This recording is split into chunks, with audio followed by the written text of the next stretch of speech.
আজকে আমি আপনাদের বানিয়ে দেখাবো কিভাবে বাড়িতে পারফেক্টভাবে খামির তৈরি করে অমৃতি ও জিলিপিটা বানিয়ে নিতে হয়। রাত ভিজিয়ে রাখা বিউলির ডালের সঙ্গে 2 চামচ মতো জল দিয়ে একটা মিহি পেস্ট তৈরি করে নিয়েছি। পেস্টটাকে ভালো করে ফেটিয়ে নিতে হবে। 1 চিমটি মতো ফুড কালার দিয়ে দিচ্ছি, ইয়েলো, আর সঙ্গে 2 চামচ আতপ চালের গুঁড়ো মিশিয়ে নিচ্ছি। প্লাস্টিক ব্যাগের মধ্যে ভরে মুখটাকে কেটে গরম তেলে জিলিপির শেপটা দিয়ে নিচ্ছি।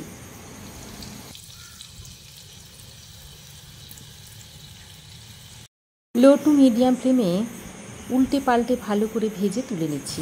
এবার দেখুন যেগুলো ভাজা হয়ে গেছে সেগুলোকে আমি তুলে নিচ্ছি। তারপর সঙ্গে সঙ্গে এই রসের মধ্যে দিতে হবে, তা না হলে জিলিপির মধ্যে কোনোদিনও রস ঢুকবে না।